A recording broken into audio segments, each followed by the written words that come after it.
Bonjour, je me présente donc Annick Mandalian, architecte associée chez Provencher-Roy Architectes. Je vais présenter conjointement une partie de la présentation avec M. Samir Nafa, qui est un de mes chers collègues, qui est coordonnateur BIM chez Pomerleau et qui travaille à 100% sur le projet. Donc, je vais vous parler d'un projet qui est absolument unique et fascinant. Si on dit que Paris a sa tour Eiffel et que Pise a sa tour de Pise, eh bien, Montréal a son stade olympique, avec la plus haute tour inclinée au monde de 165 mètres de hauteur.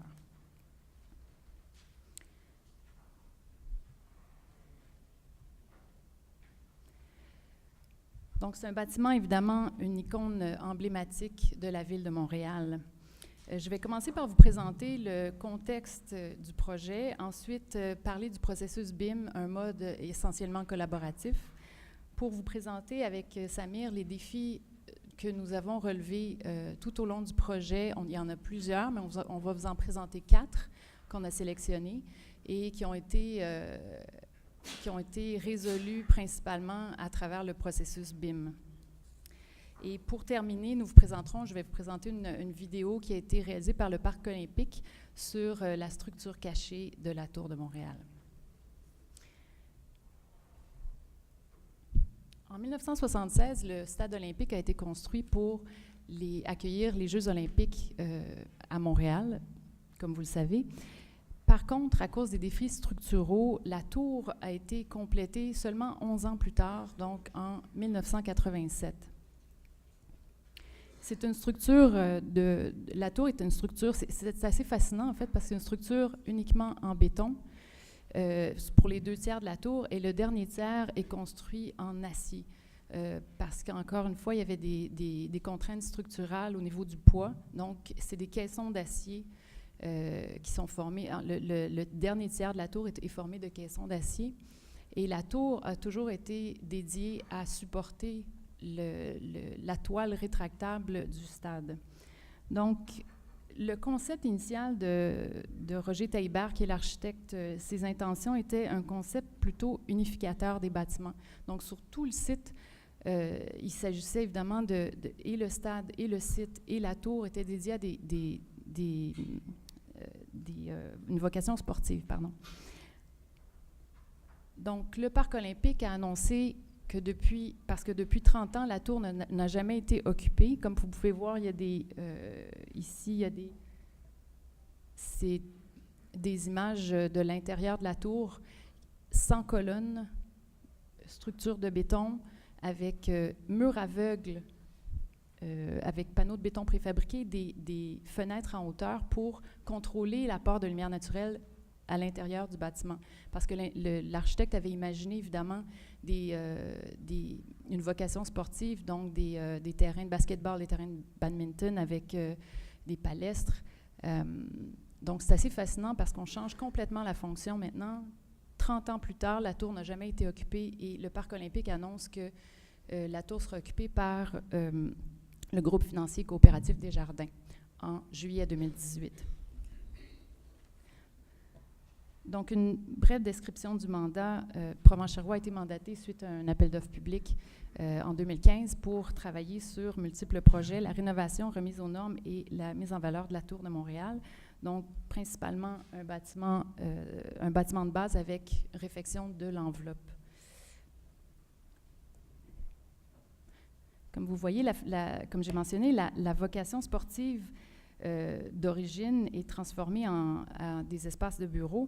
Donc, le mandat de la part du client était d'intégrer un mur rideau afin de faire pénétrer la lumière naturelle à l'intérieur des espaces de bureaux pour donner un espace de bureau de qualité. Et les bureaux Desjardins, c'est sensiblement plus de 1000 employés qui vont transiter dans la tour, qui vont travailler dans la tour, et c'est des espaces à air ouverte avec très peu de cloisonnement. Donc, nous avons travaillé dans le respect de l'existant, conserver la splendeur, la forme et l'élancement de la tour. Parlons maintenant du processus BIM. Une condition sine qua non au processus BIM, c'est bien, nous le savons tous, la collaboration. Dès le début du projet, on avait donc le client qui est la Régie des installations olympiques nous a appuyés dans l'utilisation du processus BIM tout au long du projet pour plusieurs raisons, évidemment, parce que de travailler avec de l'existant, des formes très complexes, très complexes, un calendrier des travaux sensiblement très serré, c'est-à-dire de l'obtention du contrat en mai 2015 jusqu'à la construction du mur rideau en septembre 2017, qui est dans quelques mois. Le projet est réalisé en gérance de construction avec Pomerleau, les ingénieurs structure WSP en électromécanique BPA. Donc, c'est toute une belle équipe, en fait, qui travaille pour compléter le projet, puis de compléter le projet, évidemment, donner un projet de qualité, tout en travaillant en mode collaboratif. Donc, une des premières... un des premiers éléments qui a été primordial dès le début du projet, ça a été des réunions collaboratives avec le client, des réunions de conception avec le modèle, des réunions administratives, évidemment, et des réunions ensuite dans mode construction avec les sous-traitants. Les sous-traitants clés aussi, comme par exemple l'entrepreneur en mur rideau, qui était un des éléments clés dans toute la production du projet. Donc, les défis BIM, c'est de travailler en mode collaboratif. Évidemment, on a travaillé avec le gérant de construction et les sous-traitants et les professionnels tous ensemble. On a utilisé les modèles 3D par les entrepreneurs spécialisés, j'en parlerai un petit peu plus loin. Ensuite, l'utilisation de la technologie mobile au chantier, bien évidemment. Et tous les suivis, modifications, adaptations des modèles en fonction de l'avancement des travaux est effectué au quotidien. Nous avons utilisé également des outils tels que, pour la conception, Enscape, Lumion, Revit. On utilise également BIM Glue pour la coordination, BIM Field pour les déficiences. Évidemment, vous pouvez imaginer que, par exemple, pour faire des déficiences, les professionnels sont dans une grue. C'est inimaginable de penser avoir des papiers puis quand on est dans un panier qui est suspendu à la grue. Donc, je vais laisser mon collègue Samir parler évidemment du mode collaboratif Lean Construction. Merci beaucoup, Annick. Je pense que la présence du concepteur, de l'architecte, puis le représentant de l'entrepreneur côte à côte pour vous faire une présentation, je pense que c'est déjà un bel exemple de travail collaboratif. Ce que je vais vous parler là, c'est du Lean, qui est un autre outil qui est utilisé par Pomerleau, un autre outil qui s'appuie sur l'esprit de collaboration. On en parlait à Annick tantôt, puis d'autres présentateurs tantôt en parlaient. Le Lean, qu'est-ce que c'est? Pour ceux qui ne le savent pas, c'est tout simplement un système de gestion qui vise à optimiser les processus de travail sur un chantier et qui vise à éliminer les gaspillages. Il y a l'un des outils du Lean qui est le Last Planner System, donc le système du dernier planificateur. Si vous regardez la photo à gauche, vous voyez un tableau et sur ce tableau, dans le fond, c'est une planification sur les 3 ou 4 prochaines semaines. Sur ce tableau sont collés un certain nombre de post-it. Chaque couleur représente un entrepreneur en particulier. Sur la photo de droite, ce que vous voyez, c'est des réunions qui regroupent les différents entrepreneurs 2 fois par semaine. Et ce qu'il y a de magique avec ce système, c'est que la planification, elle vient rompre avec le système habituel qui consiste à imposer à l'entrepreneur de rencontrer des dates qui sont imposées par différents planificateurs, comme un gérant de projet par exemple. Là, c'est celui qui fait le travail qui est le mieux placé pour dire quand est-ce qu'il peut le faire. Puis après, il s'agit bien sûr de suivre ses engagements. Donc là, les entrepreneurs sont regroupés, puis ils planifient ensemble, ils collaborent ensemble pour trouver la meilleure planification possible. Puis ce qu'il y a de magique avec ça, c'est que c'est un outil qui est visuel. Donc vous avez tout de suite un aperçu général sur la planification. Et encore une fois, c'est basé sur le travail de collaboration. De mon expérience personnelle, en coordonnant les différents entrepreneurs, ce que je remarque, c'est qu'on est mieux d'avoir affaire à un entrepreneur qui est moyen en BIM, mais qui a un excellent esprit de collaboration, qui communique beaucoup, que d'avoir affaire à un Einstein en BIM, mais qui ne collabore pas du tout et qui ne communique pas. Ça, c'est mon expérience personnelle. Donc, c'est vraiment important, l'esprit de collaboration et de la communication. Donc là, je rends la réponse. Je passe la parole à Annick. Donc maintenant, parlons des défis on l'a appelé des défis à la réalité. Donc, pour commencer, vous voyez une vidéo des nuages de points qui sont imbriqués avec le modèle Revit, juste pour vous donner un peu l'ampleur de la taille du projet. On a commencé donc par travailler le modèle conception avec les nuages de points. Il y a des nuages de points extérieurs et des nuages de points intérieurs qui ont été générés. Donc, les nuages de points extérieurs, sensiblement, couvraient toute la partie de la tour. Et à chaque étage, donc il y a une trentaine d'étages, c'est sensiblement 40 000 m², donc c'est assez substantiel. À chaque étage, il y a eu des nuages de points qui ont été générés. Par contre, et nous le savions très bien, c'est qu'il n'y a pas eu de jonction entre l'intérieur de la tour et l'extérieur. Donc, c'était en un deuxième temps, on devait faire, suite à la démolition des panneaux de béton préfabriqués, pour l'installation du mur rideau, on devait faire le lien entre les deux.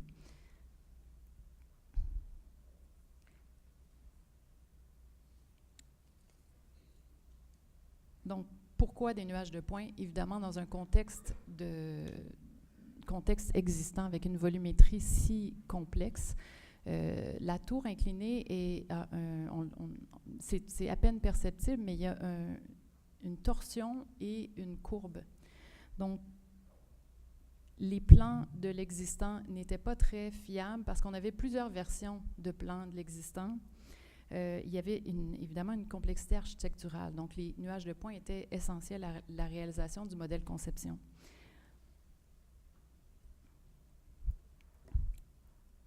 Donc, ici, vous avez une image des nuages de points et qui se transforment en modèle Revit.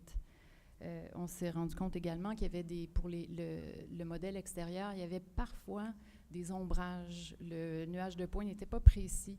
Donc, quand on a modélisé la goulotte, en fait, des goulottes, il y a deux gouttières qui longent le mur rideau, qui sont existantes et qui servent en fait à drainer l'eau de pluie. On avait des problèmes de précision. Donc, il a fallu revalider l'information par la suite. Oups. Je vais laisser la parole à Samir parce que lorsqu'on a travaillé le modèle conception, on a transféré le modèle conception à l'entrepreneur pour qu'il devienne un modèle construction pour que les sous-traitants puissent évidemment intégrer toute leur... Nous, on avait fait notre coordination interdisciplinaire entre mécanique, électricité, structure, architecture, et là, on transférait, lors de la construction, le modèle à l'entrepreneur. Oui, merci Yannick. Dans le fond, c'est juste pour ajouter que entre la phase de conception et de réalisation, les modèles sont transférés des concepteurs vers l'entrepreneur. Juste qu'il y a une étape qui est cruciale, c'est celle d'auditer les modèles des concepteurs pour s'assurer qu'il n'y a pas eu d'erreur. L'erreur est humaine, il y a des erreurs qui peuvent être faites. Puis, dans le fond, il peut y avoir des erreurs courantes, par exemple 2 colonnes de béton qui sont superposées, ce qui a un impact sur, par exemple, l'estimation des quantités, ou alors le phasage. On a un projet où on a une partie qui est existante, une partie qui est en démolition, une partie qui est une nouvelle construction. Donc, s'assurer que chaque élément est dans la bonne phase. Donc, nous avons, chez Pomerleau, fait un audit de ces modèles qui ont été faits par les professionnels pour s'assurer de ne pas traîner les erreurs qui ont été faites en conception dans les modèles de réalisation. Et force est de constater que les modèles avaient été bien faits par les professionnels. Donc, on passe à la réalisation de la conception du mur rideau. Nous avions un défi de par sa forme. Le mur rideau, il était impossible de concevoir un mur rideau avec un verre courbe. Évidemment, parce que la tour, justement, avait une courbure. Donc, nous avons pensé à effectuer une extension de dalle. Parce que, je vous donne un exemple, si on regarde le plan existant, si on regarde le plan d'un des étages, la dalle était courbe, en fait, en plan. Donc, il a fallu redresser la dalle pour avoir un parallélisme du mur rideau d'un étage à l'autre. Donc, c'est assez complexe. Le bas du mur rideau est à 60 degrés et à chaque étage, il se modifie de sensiblement 1 degré. Donc, c'est la façon, évidemment, on n'aurait jamais réussi sans le BIM et en essai-erreur. Donc, c'est une des complexités, en fait, qu'on a réussi à réaliser avec les outils. Donc, en août 2016, les grues ont été installées sur le chantier. Les grues qui nous permettaient de venir démolir les panneaux de béton préfabriqués et les fenêtres en bandeau pour pouvoir par la suite intégrer le mur rideau. If you can just start the video. OK, thank you. Alors, ensuite, en septembre, on a demandé à l'entrepreneur en mur rideau de venir démolir, suite à la démolition de quelques panneaux de béton préfabriqués, de venir scanner l'ensemble de la tour. Donc, vous voyez ici, c'est le modèle Revit des étages donc, construits avec le mur rideau. Donc, en septembre, vous voyez ici, nous avons, c'est des modules pre-glazed, donc panneaux vision, panneaux tympans qui viennent cacher les dalles et les entreplafonds et les goulottes d'écoulement. Donc, 3 éléments qui sont essentiels à la construction du projet. L'entrepreneur en mur rideau a donc scanné l'existant. Et ce qui est arrivé, il nous disait qu'il avait besoin absolument d'avoir le scan du réel des panneaux de béton préfabriqués démolis avant de pouvoir produire ces dessins ateliers, mais on manquait de temps. Donc, il a fallu venir scanner une première fois. Et ensuite, on a eu une réunion au mois de novembre qui a été critique parce qu'on était tous autour d'une table, une vingtaine ensemble, à essayer de trouver une solution. Donc ici, on voit en fait la totalité des deux. Il y a 4 murs rideaux, donc un sur le voile ouest-est et 2 sur le voile sud qui fait face à la toile, à la toiture du stade. Donc, on a trouvé une solution parce qu'on se rendait compte que l'entrepreneur en mur rideau avait installé son modèle, avait fait son modèle de mur rideau et l'avait inséré dans notre modèle et ça ne rentrait pas. Donc là, il y avait un problème.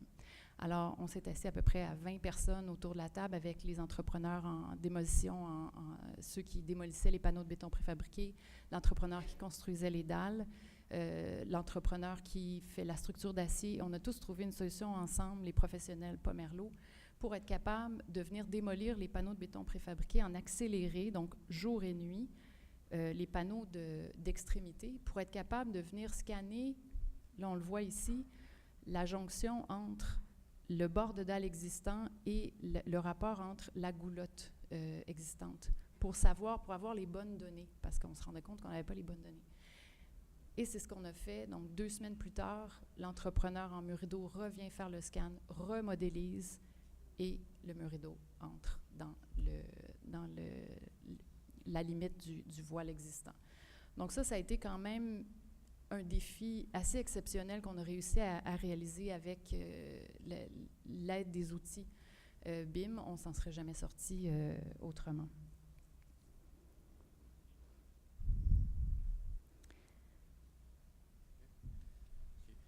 Un autre champ d'application du BIM sur un chantier de construction, là ce que vous pouvez voir, c'est la position des grues sur le chantier.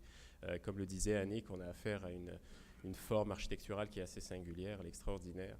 Puis le BIM a été très très très utile à cet égard-là.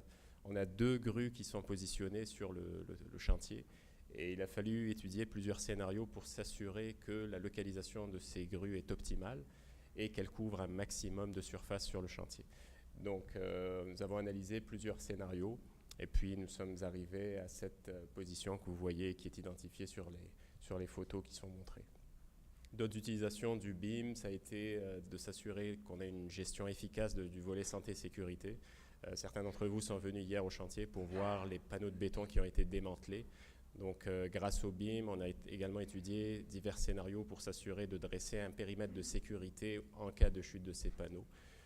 Puis, évidemment, le BIM a été utilisé pour fluidifier la circulation sur le site, puis pour s'assurer que la livraison des matériaux de construction se fait dans de très très bonnes conditions. Ce que vous voyez là, c'est la grue numéro 1, la fameuse grue que certains d'entre vous ont pu voir sur le site. C'est une grue qui mesure plus de 200 mètres. C'est la plus haute grue présentement au Canada. Et ce qui est particulier dans cette grue, c'est que, comme vous pouvez le voir sur l'image à gauche, la grue traverse la toiture du stade existant. Et autre chose, c'est ce qu'on appelle au chantier les 2 bras canadiens, qui sont en fait des contreventements qui retiennent cette grue et qui permettent d'être stabilisés. Ça n'a pas l'air très grand comme ça sur une petite photo, mais c'est des fermes qui mesurent plus de 2 mètres de hauteur. Et tout ça, c'est des choses qui ont été simplifiées grâce à l'utilisation du BIM. Autre élément aussi important, c'est le funiculaire. Vous savez qu'il y a un funiculaire qui transporte des touristes et qui monte plusieurs fois dans la journée. Avoir un funiculaire comme ça qui transporte des touristes avec une installation de la plus haute grue du Canada, ça peut faire peur à certaines personnes. Fait que ce qu'on a fait, c'est également étudier plusieurs scénarios pour s'assurer que l'installation de la grue ne va pas entrer en conflit avec le mouvement du funiculaire. Puis les choses se passent très très bien et on peut voir encore une autre application du BIM et des modèles 3D pour répondre à certaines problématiques de ce genre. J'aimerais juste ajouter quelque chose d'intéressant dans le processus, c'est que la modélisation du funiculaire nous a aidé également pour rassurer le client, parce que le funiculaire, c'est une attraction touristique internationale. Et puis, il y a énormément d'événements au Stade olympique et c'est très, très sensible. C'est quelque chose qui est très important de contrôler le chantier versus les événements qui ont lieu. Et ça, ça a été un outil fabuleux pour montrer aux clients qu'il n'y avait pas de crainte, il n'y aurait pas de conflit. Donc, la localisation de la grue n'entrerait pas en conflit avec la trajectoire du funiculaire.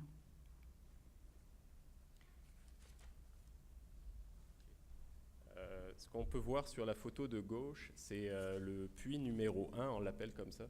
C'est un puits qui longe toute la hauteur de la grue. C'est les conduits circulaires et rectangulaires que vous voyez en jaune sur la photo à gauche.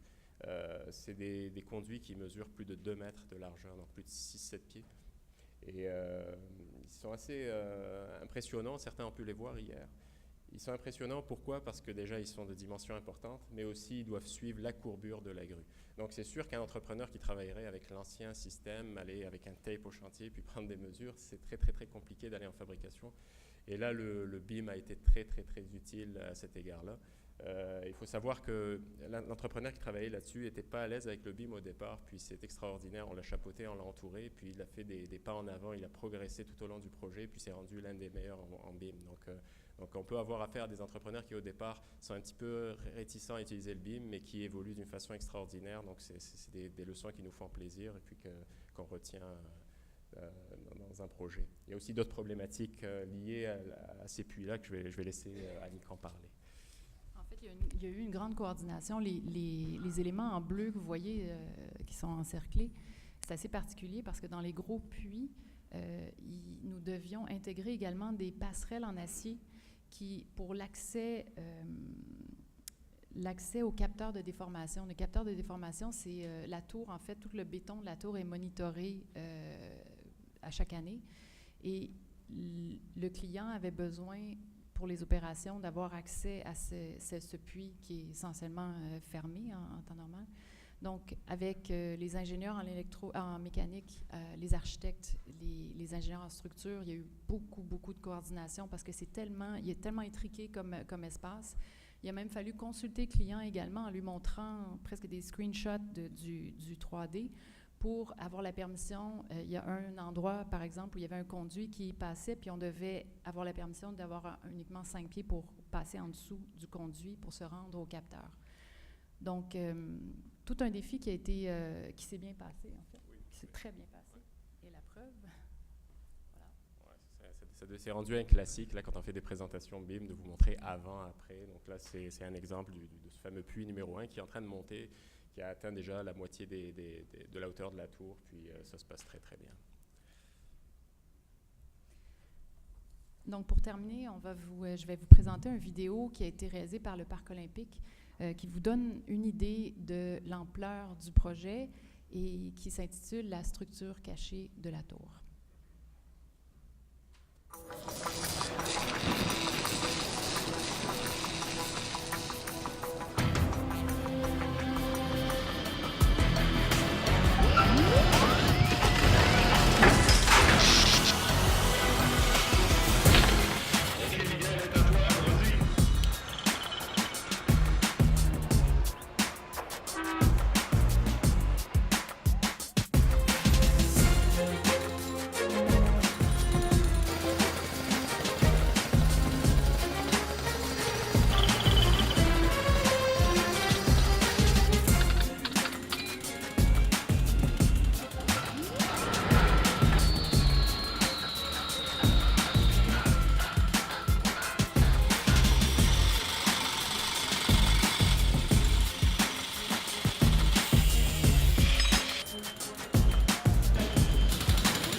I understood that it would work. I saw the schedule that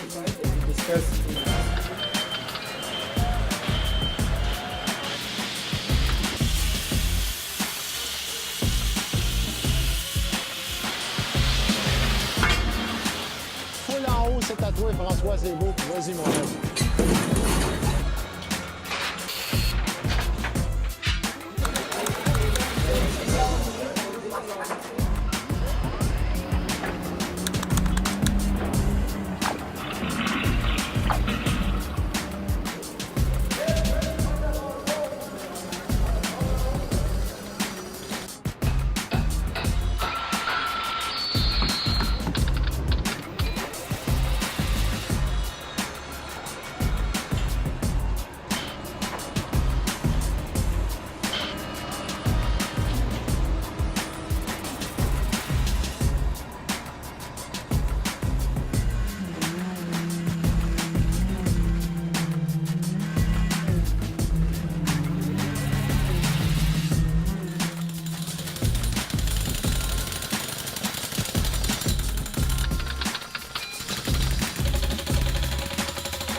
OK, attention, on va débarquer.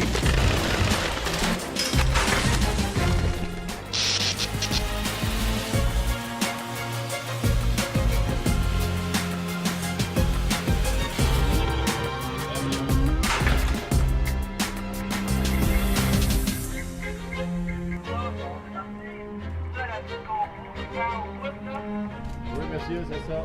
J'en reste 3 après. OK, emmène la porte.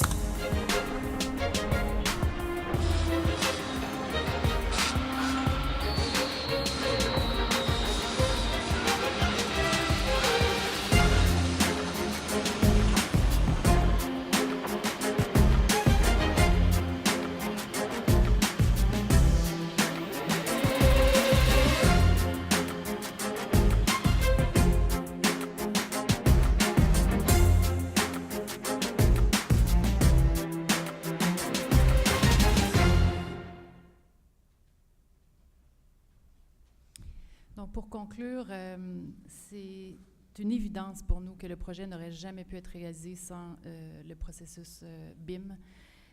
C'est un projet de collaboration avec tous les intervenants, le client, le gérant de construction, les professionnels, les sous-traitants. Nous avons une grande chance de travailler sur un projet d'envergure comme celui-ci. Et pour l'instant, on travaille tous dans le même sens pour produire un projet de qualité.